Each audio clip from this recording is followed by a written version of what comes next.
एक समय की बात है कि विष्णु भगवान का विवाह लक्ष्मी जी के साथ निश्चित हो गया। विवाह की तैयारी होने लगी। सभी देवताओं को निमंत्रण भेजे गए, परंतु गणेश जी को निमंत्रण नहीं दिया।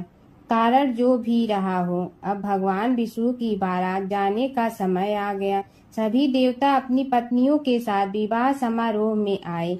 उन सब ने देखा कि गणेश जी कहीं दिखाई नहीं दे रहे हैं।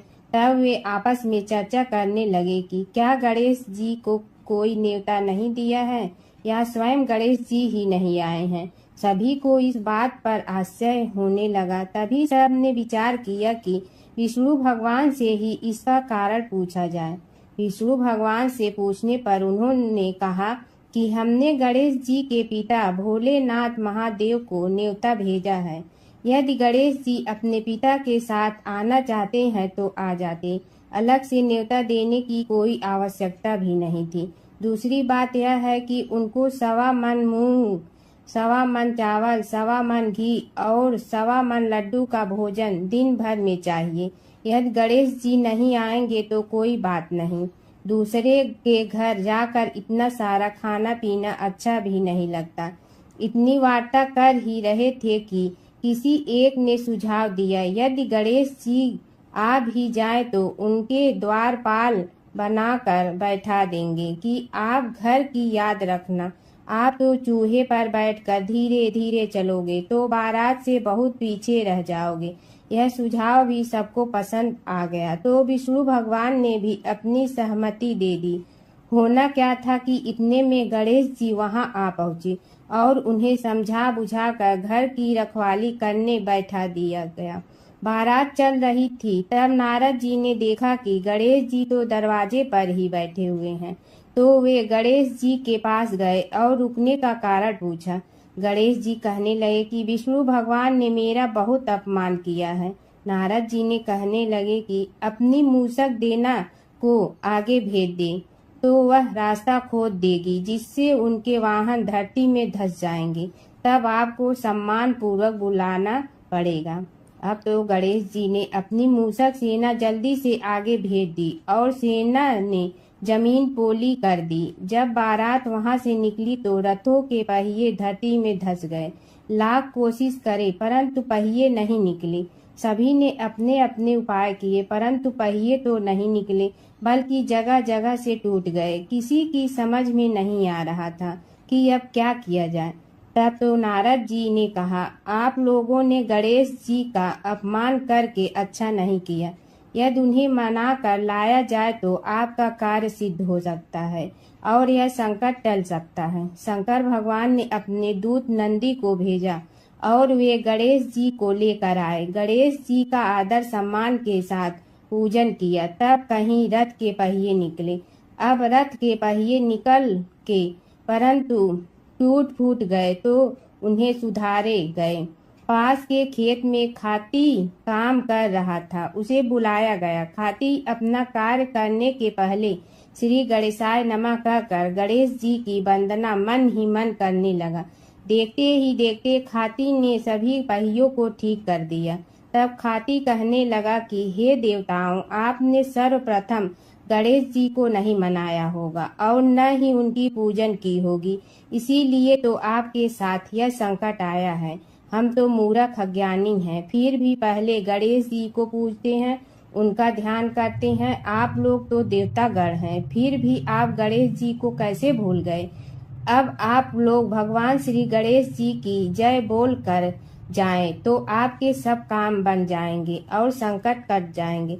ऐसा कहते हुए बारात वहां से चल दी और विष्णु भगवान को लक्ष्मी जी के साथ विवाह संपन्न करा के सभी सकुशल घर लौट आए।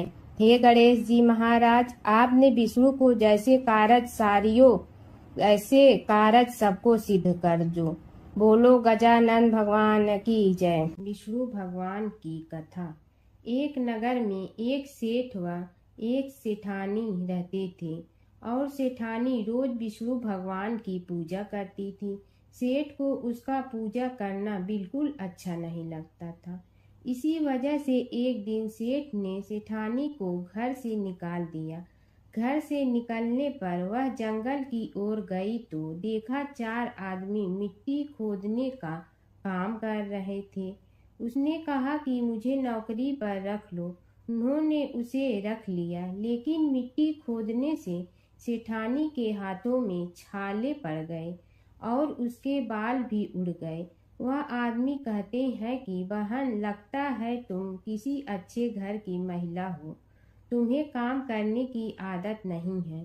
तुम एक काम रहने दो और हमारे घर का काम कर लिया करो। वह चारों आदमी उसे अपने साथ घर ले गए और वह 4 मुट्ठी अनाज लाते और सभी बांट कर खा लेते। एक दिन सेठानी ने कहा कि कल से 8 मुट्ठी अनाज लाना। अगले दिन वह 8 मुट्ठी अनाज लाए और सेठानी पड़ोसन से आग मांग लाई। उसने भोजन बनाया, विष्णु भगवान को भोग लगाया, फिर सभी को खाने को दिया। सारे भाई बोले कि बहन, आज तो भोजन बहुत स्वादिष्ट बना है। सेठानी ने कहा कि भगवान का जूठा है तो स्वाद तो होगा ही। सेठानी के जाने के बाद सेठ भूखा रहने लगा और आस पड़ोस के सारे लोग कहने लगे कि ये तो सेठानी के भाग्य से खाता था। एक दिन सेठ अपनी सेठानी को ढूंढने चल पड़ा। उसने ढूंढते हुए वह भी उस जंगल में पहुंच गया जहां वह चारों आदमी मिट्टी खोद रहे थे। सेठ ने उन्हें देखा तो कहा कि भाई, मुझे भी काम पर रख लो। उन आदमियों ने उसे काम पर रख लिया, लेकिन मिट्टी खोदने से उसके भी हाथों में छाले पड़ गए और बाल उड़ने लगे।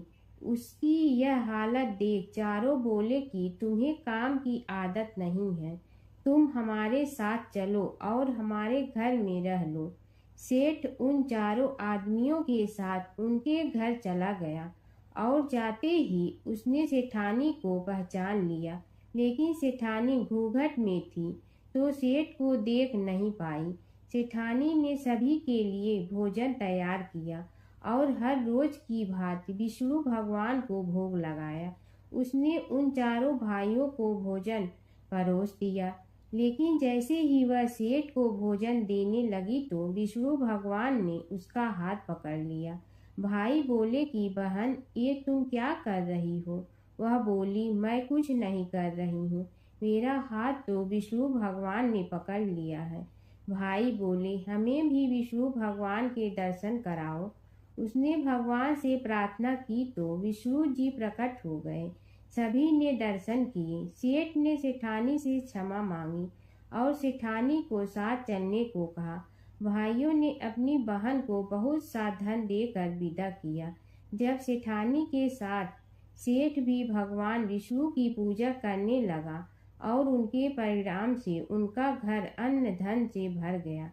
ओम जय जगदीश हरे, स्वामी जय जगदीश हरे। भक्त जनों के संकट क्षण में दूर करे। ओम जय जगदीश हरे। जो ध्यावे फल पावे, दुख बिन से मन का। सुख संपत्ति घर आवे, कष्ट मिटे तन का।